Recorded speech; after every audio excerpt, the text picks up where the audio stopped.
Hello guys, welcome back to Think of Soul channel. Thanks for checking out Simplicity in Think of Soul YouTube channel.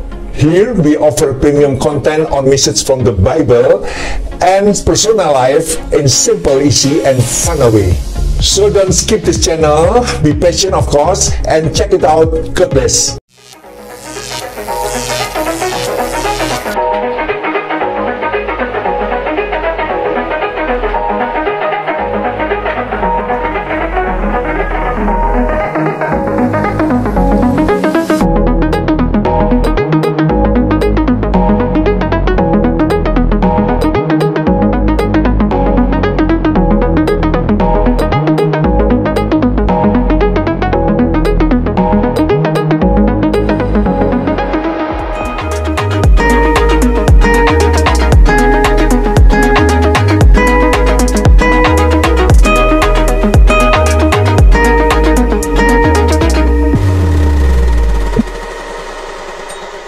Guys, I wanna show up is my choice, and nothing makes me proud more than being who I already am and wondering what I feel. Guys, aku mau menyampaikan ini bahwa I can feel my life to be something about mental health challenges from the truth of God's words. So, dalam tayangan ini saya mau berbicara tentang toleransi orang Kristen.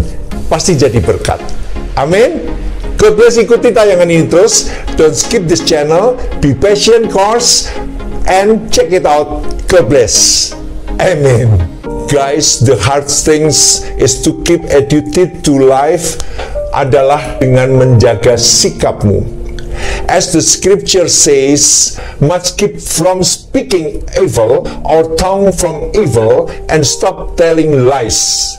Artinya kita harus mampu menjaga lidah kita dari perkataan-perkataan yang asal bunyi asbun, itu harus kita jaga guys. Guys, kalau kita lihat bahwa kekristenan sangat menonjol nilai hidupnya dengan kasih, tetapi saya mau katakan bahwa jangan melupakan bahwa di ujung kasih itu ada sebuah kehormatan terhadap sesama kita. Jadi guys, ketika kita menerapkan kehidupan di dalam kasih, love of God, kita harus ada sebuah kehormatan terhadap sesama kita. Guys, kita hidup di Indonesia adalah sebuah masyarakat yang majemuk. Kita hidup di dalam lingkungan bermacam agama dan kepercayaan. Kita juga hidup di lingkungan adat istiadat kebudayaan yang berbeda-beda, dan kita sebagai orang Kristen harus tahu bahwa orang Indonesia sangat agamis, di mana tatanan sosial dan kearifan lokal sangat dijunjung tinggi. Dan guys, kalau kita mengetahui hal seperti itu, kita harus tahu bahwa koridor kebudayaan ketimuran harus tetap dijaga. Must be careful dan dicintai guys. Guys, talking about tolerance, this is not out of our conscience. Tolerance related dengan hati nurani. Toleransi itu ada kaitannya yang tidak bisa dilepaskan dengan conscience, dengan nurani kita. Guys, kita sebagai orang yang percaya kepada Tuhan, kita harus punya conscience, punya hati nurani. Kita ingat sebuah cerita orang Samaria yang baik hati, di mana mereka ada permusuhan antara orang Samaria dan orang Yahudi. Tetapi orang Samaria, dia mau menolong, dia punya hati toleransi yang tinggi, dia mau menolong orang Yahudi. Guys, conscience nurani itu timbul dan ditimbulkan dan ditumbuhkan guys. Jadi kalau kita mengatakan toleransi adalah sebuah keterpaksaan, adalah sebuah koridor tatanan sosial, tidak guys. Tuhan mau kita memiliki toleransi yang tinggi. Dan dikatakan di sini guys, bahwa toleransi bukan karena kita takut. Kita jangan bertoleransi karena kita takut. Kita jangan merasa terpaksa bertoleransi karena desakan, tekanan dari masyarakat sekitar. Yesus mengajarkan kita untuk kita bertoleransi, karena itu adalah nurani kita, conscience kita. Amin guys. Tolerance is not out of our conscience. Jadi tidak bisa dilepaskan dari nurani kita. Dalam firman Tuhan dikatakan demikian, janganlah kamu menimbulkan syak dalam hati orang, baik itu orang Yahudi maupun orang Yunani dan jemaat Allah. Sama seperti aku, di situ Paulus katakan, juga berusaha menyenangkan hati semua orang dalam segala hal, bukan untuk kepentingan diri sendiri, tetapi untuk kepentingan orang banyak, supaya mereka beroleh selamat. Guys, kalau engkau mau jadi orang yang sukses, kalau engkau mau menjadi orang yang disukai orang, engkau harus belajar tolerance, engkau harus belajar tidak memberi syak wasangka bagi orang lain. Guys, kalau kita pernah baca dalam Lukas 2 ayat 52, Yesus makin disukai Allah dan disukai manusia di sekitarnya. Artinya di sini bahwa kita harus menomorsatukan Allah, tetapi juga manusia menyukai kita. Banyak orang mengatakan menjadi orang Kristen jadi terpojok, menjadi orang Kristen menjadi orang yang minority, menjadi orang Kristen menjadi orang yang menjadi tidak bisa bergerak, karena dia katakan dia tidak bisa bergerak karena lingkungannya bukan Kristen. Guys, saya mau katakan Yesus disukai Allah dan disukai manusia. Ini balance hidup yang tidak bisa dilepaskan. Kalau engkau mengasihi Allah, kalau engkau hidup bagi Allah, engkau pun harus disukai manusia. Memang guys, dikatakan firman Tuhan, kamu akan dibenci oleh karena aku. Tetapi kebencian yang ditimbulkan adalah orang-orang yang tidak hidup dalam kebenaran, dan mereka tidak mau menerima kebenaran, sehingga mereka membenci kamu karena kamu memiliki kebenaran itu. Tetapi pada hakikatnya Tuhan ingin kita jangan memberi syak, jangan memberi batu sandungan kepada orang lain. Engkau harus belajar hidup bertoleransi yang tinggi, yang ada kaitan dengan conscience, dengan hati nurani kita. Oke guys, kita lanjut. Jangan pindahkan channel ini karena saya masih mau bicara. Puji nama Tuhan. Guys, dalam ayat firman Tuhan kali ini sebenarnya bicara hal yang sangat mendasar tentang makanan. Dan apa artinya sebuah makanan guys. Tetapi guys, di dalam ayat ini bicara jangan karena makanan menimbulkan syak wasangka bagi orang lain. Dikatakan di dalam Kolose 2 ayat 16, sebab itu janganlah membiarkan orang lain menyalahkan kamu mengenai makanan dan minuman atau mengenai hari raya keagamaan. Guys, kalau ayat ini mengatakan jangan membiarkan orang lain menyalahkan kamu soal makanan. Jadi kita pun dalam hidup sebagai orang Kristen harus berhati-hati guys. Padahal dengan hal makanan, berapa banyak di sebuah rumah tangga yang hanya dengan makanan bisa menjadi ribut guys. Soal makanan saja yang tidak tepat seleranya bisa menjadi ribut, bisa menjadi pergunjingan. Tetapi guys, saya mau katakan bahwa Markus 7 ayat 19 dikatakan semua makanan adalah halal. Tetapi guys, aku mau bicara lebih dalam. Apakah kamu juga tidak dapat memahaminya? Tidak tahukah kamu bahwa segala sesuatu dari luar yang masuk ke dalam seseorang tidak dapat menajiskan? Apa yang masuk di dalam seseorang tidak dapat menajiskan guys, karena bukan masuk ke dalam hati, tetapi ke dalam perut lalu dibuang ke jamban. Guys, kalau aku mengingat kembali sepanjang hidup saya hingga hari ini, sudah ada 22 macam binatang yang aku makan guys. Aku makan ayam, bebek, burung dara, ikan laut atau ikan tawar juga. Aku pernah makan ikan hiu. Aku makan belut, itu di daerah Godean, makan belut goreng. Aku makan udang, aku makan cumi, sotong. Aku juga makan belalang, dijual di daerah Gunung Kidul. Lalu cacing kayu atau toek, bagi orang Mentawai mengatakan toek itu cacing kayu. Aku makan biawak, soa-soa yang dimasak oleh istriku pada waktu aku berkunjung ke sebuah desa Matungkas di daerah Tonsea, Sulawesi Utara.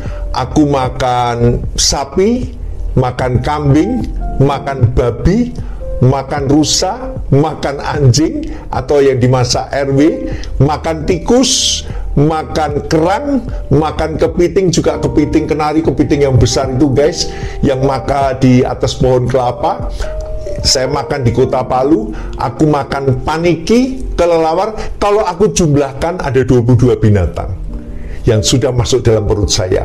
Tetapi yang menajiskan itu bukan yang masuk dalam perut saya, karena itu akan dibuang ke jamban. Tetapi kenajisan itu bisa masuk itu di dalam hati. Itu yang haram guys. Itu yang membuat tidak halal. Itu adalah yang masuk dalam hati kita. Hal-hal yang buruk, hal-hal yang tidak baik, hal-hal tentang kejahatan. Itu yang mengharamkan kita. Guys, dikatakan segala sesuatu diperbolehkan, benar, tetapi bukan segala sesuatu berguna. Segala sesuatu diperbolehkan, benar, tetapi bukan segala sesuatu membangun. Kalau kita perhatikan, apabila yang kita makan belum tentu itu berguna, apa yang kita makan belum tentu itu membangun. Tetapi dari makanan orang bisa syak guys. Dari makanan ketika itu tidak dihubungkan dengan keberatan hati nurani orang lain, itu bisa membuat syak bagi orang lain. Dikatakan begini guys, yang dimaksudkan firman Tuhan bukanlah keberatan hati nuranimu, bukan your conscience, tetapi keberatan hati nurani orang lain. Mengerti guys? Jadi pertimbangannya itu bukan kepada hati nurani kita, tetapi pertimbangannya pada hati nurani orang lain, keberatan hati nurani orang lain. Guys, talk about tolerance. Kita bicara tentang toleransi, itu harus dikaitkan dengan keberatan daripada hati nurani orang lain.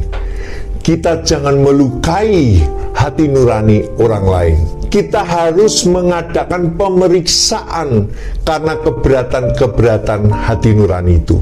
Guys, affecting you personality because some other case. Amin guys. Kita harus belajar nih, keberatan nurani orang lain, ini yang menjadi pertimbangan kita di dalam kita bertoleransi. Dari hal yang kecil, dari hal makanan, kita harus bertoleransi dengan orang lain. Jangan sampai orang lain melihat kita, lalu orang syak terhadap kita, dan itu yang memberatkan nurani mereka. Jadi Tuhan mengajarkan kita bukan karena makanan, sebab kerajaan Allah bukan soal makanan. Jadi guys, kalau engkau tidak makan sesuatu makanan yang orang lain membuat syak, mendingan kita tidak usah makan guys. Mengerti guys? Ini tidak gampang guys. Banyak orang hanya ditunjukkan kekristenan bahwa kekristenan itu makan babi. Guys, bukan itu guys. Guys, ada orang yang mengatakan bahwa sangat berbahagia menjadi orang Kristen karena bisa makan segala macam daging. Bahkan dia katakan bisa makan babi. Guys, ketika aku ada di Manado, suatu hari ada tamu dari misionari dari Australia. Lalu saat itu jemaat menghidangkan tikus. Ya, tikus. Waktu itu di Kanonang menghidangkan daging tikus. Lalu tamu itu bertanya, ini apa? What is this? Lalu saya katakan, this is Jerry meat. What's Jerry? Lalu saya katakan, you know Tom and Jerry? Jerry. Lalu dia mulai sadar guys, Jerry, Tom and Jerry. You know Tom and Jerry? Jerry. Yes, Jerry. Dia tidak bisa makan guys. Melihat tikus dimakan, dia tidak bisa makan. Kalau itu menjadi keberatan, lebih baik kita tidak usah makan. Karena itu membuat syak bagi orang lain. Kita jangan menyodorkan makanan yang orang lain tidak bisa makan, guys. Kita jangan menunjukkan, ayo makan babi. Guys, untuk apa? Kita bukan diajak oleh Tuhan untuk menunjukkan bahwa makan babi. Tidak. Kekristenan bukan untuk makan babi, guys. Memang ketika Petrus mendapat penglihatan ketika kain yang turun dari atas, dan di situ di dalamnya ada binatang-binatang yang haram. Lalu Tuhan katakan, makanlah. Lalu Petrus katakan, Tuhan itu haram. Lalu Tuhan katakan, apa yang dihalalkan Tuhan harus kamu makan. Tapi guys, itu bukan makanannya guys.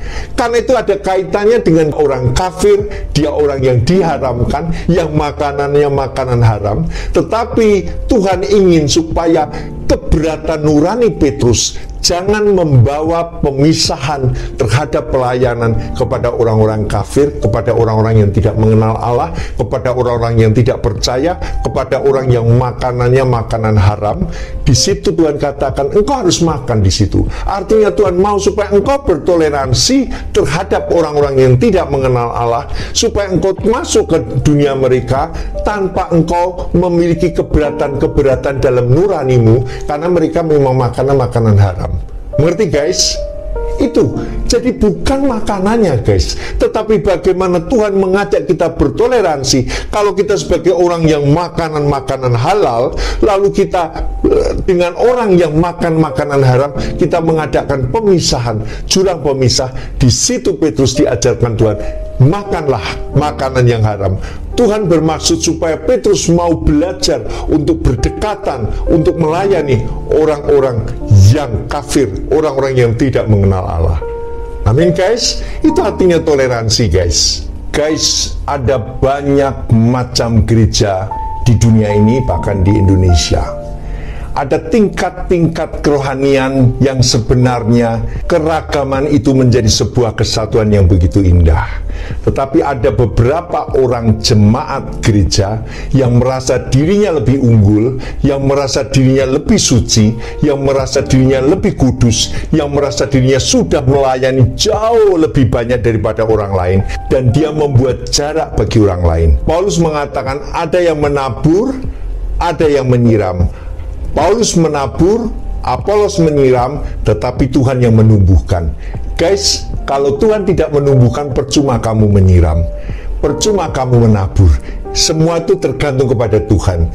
Jangan kita menjadi orang Kristen yang saling menggolong-golongkan kekristenan, bahkan menunjukkan kehebatan gerejamu sendiri, menunjukkan seolah-olah dirimu lebih hebat daripada mereka. Tuhan katakan, aku datang bukan untuk dilayani, tetapi melayani. Guys, arti melayani, dia harus turun ke bawah, down to earth. Dia harus ke bawah guys. Dia harus tolerance. Dia harus memiliki hati nurani yang terbuka akan keberatan nurani orang. Artinya guys, kalau kita menjadi orang Kristen masih memandang rendah terhadap sesama kita, apakah artinya kekristenan dalam dirimu? Sementara Tuhan kita rela mati, ditanggungkan dosa isi dunia terhadap dirinya. Guys, Tuhan mau kita menjadi roti yang terpecah. Guys, Tuhan mau kita membagikan hidup kita bagi orang lain. Guys, Tuhan mau kita bertoleransi kepada orang lain. Jangan memandang muka, jangan memandang casing orang, jangan memandang penampilan orang, jangan mengelompokkan engkau hanya bergaul dengan orang-orang kalangan yang kaya, kalangan orang hebat, tetapi engkau memandang rendah kepada orang-orang yang hidup di dalam keadaan penderitaan, yang hidup di dalam kesederhanaan. Tuhan datang ke dunia justru mencari orang yang berdosa. Tuhan datang ke dunia mencari orang-orang yang miskin, orang-orang yang menderita. Dan guys, toleransi ini, kalau Tuhan tidak toleransi guys, dikatakan bahwa Tuhan mengambil rupa seorang hamba, dan dia tidak mempertahankan dirinya sebagai raja di atas segala raja, sebagai Allah alam semesta, tetapi Tuhan mau turun ke dunia menjadi seorang hamba, menjadi manusia yang rela mati seperti domba yang disembelih, digantung di atas kayu salib, dibunuh oleh orang-orang Yahudi. Guys, saya mau katakan, itu toleransi Tuhan mau jadi manusia. Guys, kita di mana guys? Toleransimu di mana? Jangan kau hanya terbatas oleh hari raya keagamaanmu. Engkau hanya jangan terbatas oleh makananmu, seolah-olah kamu puji Tuhan, aku boleh makan apa saja. Padahal Tuhan mau supaya engkau toleransi kepada orang lain. Karena kerajaan surga bukan soal makanan guys. Begitu banyak pengalaman yang saya alami dalam hidup saya. Kadang ketika saya bertemu dengan orang-orang tertentu, saya hanya katakan, so I never want to accuse, I don't want to judging, it's only my hope to tell Jesus give his life for us. Yesus memberikan hidupnya bagi kita guys. Dia rela mati di kayu salib. Itu menunjukkan bagaimana toleransi Tuhan yang sangat besar untuk menjadi manusia dan rela mati. Guys, tingkatan hubungan sosial orang Kristen harus dapat memahaminya. bahwa level of social relationship Christian are expected to understand this case. Bahwa kita harus tahu bahwa kehidupan relationship, Christian relationship adalah menerima keberadaan ini, guys. Kalau soal makanan, kita dapat menahannya, guys. Saya rasa kamu pun kan dapat menahannya soal makanan. Bahkan dikatakan bila engkau duduk makan dengan seorang pembesar, perhatikanlah baik-baik apa yang ada di depanmu. Jadi ketika kita diajak makan dengan seorang pembesar, seorang pejabat, perhatikan baik-baik apa yang ada di depanmu. Taruhlah sebuah pisau pada lehermu bila besar nafsumu. Jangan ingin akan makanan yang lezat, itu adalah hidangan yang menipu. Artinya engkau taruh pisaumu di leher untuk mencegah rasa nafsumu untuk makan. Guys, di sini kan jelas bahwa makanan tidak segalanya. Makanan adalah untuk memuliakan Tuhan. Engkau tidak usah makan kalau itu memberi syak bagi orang lain. Saya ingin lebih dalam lagi dalam firman Tuhan dikatakan demikian. Janganlah kamu menimbulkan syak dalam hati orang, baik orang Yahudi ataupun orang Yunani ataupun jemaat Allah. Sama seperti aku juga berusaha untuk menyenangkan hati semua orang, bukan untuk kepentingan diriku, tetapi untuk kepentingan orang banyak, supaya mereka beroleh selamat. Untuk apa kita bertoleransi? Untuk apa kita menjaga keberatan hati nurani orang, supaya kita tidak menjadi batu sandungan, menjadi syakwa sangka bagi orang lain, supaya mereka beroleh selamat, supaya mereka mempermuliakan Tuhan karena perbuatanmu. Mengerti, guys? Jadi, guys, kita harus benar-benar sadar bahwa kita hidup di lingkungan yang majemuk. Kita harus pandai membawa diri, kita harus pandai menempatkan diri, kita harus tahu di mana kita dalam kandang kambing, kita ikut mengembek. Betul, guys? Kita di dalam kandang kambing, kita ikut mengembek. Tetapi artinya di mana kita berada, kita harus bisa menempatkan diri dengan baik. Kita harus, bukan kita menjadi orang abu-abu, guys. Bukan kita menjadi orang yang tidak punya prinsip, bukan kita takut menginjil, tetapi bagaimana kita menampilkan hidup kita diterima oleh orang, itu karena perbuatan-perbuatan yang mulia, sikap hidup kita yang baik, sehingga orang yang tidak mengenal Allah suka dekat dengan kita, suka akan perbuatan baik kita, sehingga mereka memuliakan Allah, dan tidak ada timbul syakwa sangka, tidak ada timbul kebencian. Karena orang yang benci terhadap kita, dia sulit membuka hatinya untuk keselamatan. Di ujungnya dikatakan supaya mereka beroleh selamat. Artinya melalui perbuatanmu, karena kamu adalah surat yang terbuka, yang dibaca oleh orang, supaya orang melihat kamu dan kamu memuliakan Tuhan dan orang beroleh keselamatan. Mengerti, guys? Ini sampel, guys. Kita sampel sekali dalam hidup kita. It's reality life. Ini tidak sulit, guys, untuk kita lakukan. This is sample life to do something for God. Tidak ada yang sulit, guys. Kita hanya menjaga hati nurani orang, conscience orang. Mengerti, guys? Guys, aku rindu ini bisa jadi berkat. Karena apa yang kamu lakukan harus menjadikan hormat kemuliaan nama Tuhan. Tuhan memberkati, guys. Tetap semangat dalam penginjilan, tetap semangat memberi berkat, tetap bersinar bagi dunia. Dimanapun kau berada, di ujung dunia, engkau tetap kelap-kelip, tetap bersinar, guys. Tidak akan pernah padam sinar dalam hidupmu. Puji nama Tuhan. Semangat terus, semangat memberitakan Injil, karena hari Tuhan sudah dekat. Yesus segera datang. Kita sambut kedatangan Yesus. Kita gelarkan karpet merah bagi kehadiran Yesus. Dengan apa? Dengan kita tetap setia, tetap tekun, tetap taat kepada Tuhan, dan menjadi berkat bagi banyak orang. Melalui apa? Toleransi. Melalui apa? Tidak memberi syakwa sangka, tidak memberi batu sandungan bagi orang lain. Amin. Tuhan memberkati. Salam isi Injil. Sampai jumpa. Haleluya. Amin. Amin. Amin. Puji Tuhan.